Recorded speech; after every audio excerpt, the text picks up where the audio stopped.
Friends, I welcome to my YouTube channel study for success. तो कैसे हैं आप सभी लोग। तो देखिए, इससे पहले की वीडियो में हमने सौंदर्य शास्त्र से 90 तक एमसीक्यू सॉल्व कर लिए थे और आज ये उससे आगे के एमसीक्यू हैं। अगर आपने वो वीडियो नहीं देखी तो प्लीज़ जाके वो देखिएगा और मैं उसका लिंक जो है कमेंट बॉक्स में पिन कर दूँगी, तो आप वहाँ से जा कर के देख लीजिएगा। तो आज का क्वेश्चन है हमारा 91 का कि निम्नलिखित में से एक कला आलोचक भी हैं। तो आप लोगों को बताना है कि मृणाल सेन हो जाएंगे, कि सूर्य मोनकर हो जाएंगे, केशव मलिक हो जाएंगे, पंडित जसराज हो जाएंगे। कौन कला आलोचक पूछा है इसमें। तो इसका करेक्ट आंसर जो है हमारा केशव मलिक है। केशव मलिक क्या है, हमारे कला आलोचक हैं। नेक्स्ट क्वेश्चन है हमारा कि इनमें से किस दार्शनिक के समय का काल विवरण उनके अनुरूप सही नहीं है। इसमें ये पूछा गया है कि इनके अकॉर्डिंग, जो राइटर है इनके अकॉर्डिंग इनका कालक्रम किसका राइट नहीं है। तो मैं आपको बता दूं, जो गेते हैं, चलिए पहले हम देख लेते हैं, मैं आपको करेक्ट आंसर बता देती हूँ। इसका राइट आंसर जो है वो गेथे हो जाएगा।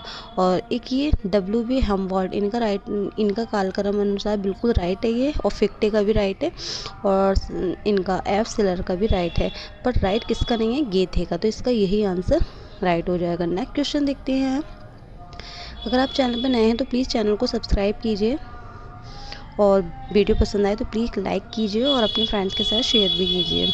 तो इसमें पूछा गया है कि निम्नलिखित में से कौन सा भेद दार्शनिक हेगेल द्वारा बताए हुए कला का वर्गीकरण का हिस्सा नहीं है।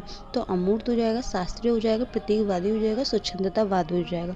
तो आप लोगों को पता है कि उन्होंने जो क्या नाम है, हेगेल, उन्होंने प्रतीकवाद का भी वो दिया है, स्वच्छंदवादी का भी ग्रंथ किया है और शास्त्रीय का भी किया है। तो इसका जो करेक्ट आंसर है हमारा वो अमूर्त हो जाएगा।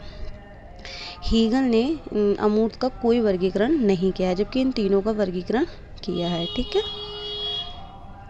तो आप लोगों को याद रखना है, इन तीनों का किया है और अमूर्त का वर्गीकरण नहीं किया है। तो इसका करेक्ट आंसर हमारा यही हो जाएगा। नेक्स्ट क्वेश्चन है हमारा 94 कि 1902 में प्रकाशित पुस्तक एस्थेटिक्स के लेखक कौन है। देखिए, बहुत से लोग सोच रहे होंगे इसमें बामगार्टन तो दे ही नहीं रखा है, तो हमारा राइट आंसर क्या हो जाएगा। आप याद रखिएगा, इसमें ये पूछा गया है कि 1902 में प्रकाशित पुस्तक एस्थेटिक्स।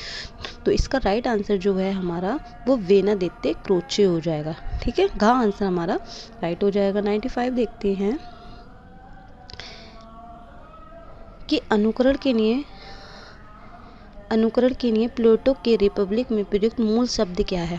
इसमें क्या पूछा है कि अनुकरण के लिए रिपब्लिक में प्रयुक्त मूल शब्द क्या है। तो इसका करेक्ट आंसर हमारा मिमेसिस हो जाएगा। रिपब्लिक में प्रयुक्त मूल शब्द क्या है, मिमेसिस। नेक्स्ट क्वेश्चन है हमारा 96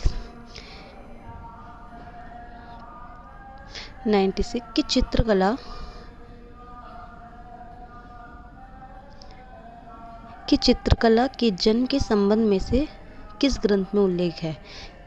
मतलब ऐसा कौन सा ग्रंथ है कि जिसमें चित्रकला के जन्म के संबंध में लिखा गया है।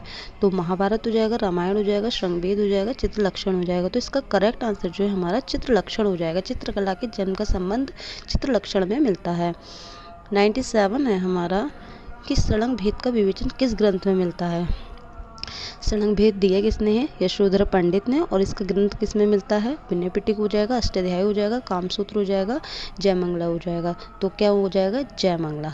ठीक है, और इसका टीकाकरण किसने किया है, यशोधर पंडित ने। आप लोगों को याद रखना है, इसका आंसर क्या हो जाएगा, यशोधर पंडित।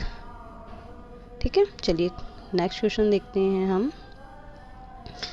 98 है हमारा कि जयमंगला में चित्रकला के कितने अंग बताए गए हैं। वही जयमंगला का टीका किसने किया था, अभी मैंने आपको बताया था, यशोधर पंडित ने। और कौन से अंग, वही हमारा सड़ंग, रूपभेद, प्रमाण, भावलावण्य योजना, सादृश्य वर्ण का भंग, इति चित्र, सड़ंग। आप ये श्लोक याद कर लीजिएगा, बहुत इजीली इसके अगर आपको ये श्लोक याद हो गया ना, इसके क्वेश्चंस जो है ना, आप एक भी गलत नहीं करोगे, सारे राइट जाएंगे आपके। तो देखते हैं कि जयमंगला में कितने हो जाएंगे, 4 हो जाएंगे, 11 हो जाएंगे, 6 हो जाएंगे, 5 हो जाएंगे। तो मैंने अभी आपको बताया कि जयमंगला में चित्रकला कितने अंग बताए गए हैं, 6। तो इसका ख आंसर हमारा राइट हो जाएगा। अब इसमें पूछा गया है कि कला विषयक संपूर्ण ग्रंथ कौन सा है। मतलब कला के विषय में संपूर्ण ग्रंथ कौन से ग्रंथ में लिखा गया है? विष्णु धर्मोत्तर पुराण हो जाएगा, मानसार हो जाएगा, चित्रलक्षण हो जाएगा, सम्रांगण सूत्र धार हो जाएगा। तो कला के विषय संपूर्ण ग्रंथ कौन सा है? विष्णु धर्मोत्तर पुराण, यानी कि का आंसर हमारा राइट हो जाएगा।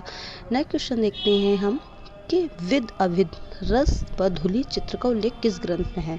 मतलब विद अविद रस व धूलि चित्र का जो ग्रंथ है वो किस ग्रंथ में है? सुरसुंदरी, कलसुंदरी, बरंगवटी या मानसोलास। तो आपको याद रखना है कि विद अविद रस तथा धूलि चित्र मानसोलास में ग्रंथ में उल्लेखित है, यानी कि घ आंसर हमारा राइट हो जाएगा।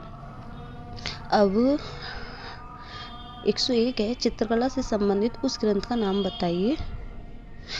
अच्छा, इसमें पूछा गया है कि इनमें से रामायण, शिव पुराण, गीता या मधुमालती, मतलब इन ग्रंथ में से हमें बताना है चित्रकला से कौन संबंधित है। तो इसका जो आंसर है वो हमारा रामायण हो जाएगा। रामायण जो है हमारी चित्रकला से संबंधित है। नेक्स्ट क्वेश्चन है हमारा कि संस्कृत नाट्यशास्त्र पर सबसे पुरानी किताब के लेखक कौन है? आपसे चाहे नई पूछी जाए चाहे पुरानी पूछी जाए, आपको क्या याद रखना है? नाट्यशास्त्र किसने लिखा है? तो नाट्यशास्त्र किसने लिखा है? भरत मुनि ने। बस ये ही आपको याद रखना है। तो इसका करेक्ट आंसर क्या है? हमारा भरत मुनि हो जाएगा। ठीक है, आपको क्या याद रखना है कि नाट्यशास्त्र किसने लिखा है, आपको ये याद रखना है। बस ये क्वेश्चन घुमा फिरा के दे दिए जाते हैं, तो इसका राइट आंसर जो है भरत मुनि हो जाएगा। खा answer is right. Next question है हमारा सौंदर्य प्रकृति और सौंदर्य की प्रशंसा से संबंधित सिद्धांतों का समूह कहा जाता है? वही सौंदर्य सामंजस्य कहा जाता है, संतुलन कहा जाता है, सिंक्रेटिक कहा जाता है, ये सौंदर्य की बात की गई है तो इसमें सौंदर्य शास्त्री होगा, यानी कि इसका घ आंसर हमारा राइट है। नेक्स्ट क्वेश्चन देखते हैं हम कि संस्कृत मूल पाठ से शुरू होने वाले रस सिद्धांत का विकास हुआ। वही पूछ लिया है, आपको याद रखना है, रस पूछा गया है और रस किस में है? नाट्यशास्त्र में बताए गए हैं। तो वही नाट्यशास्त्र किसने लिखा है? भरत मुनि ने, मैंने अभी आपको बताया।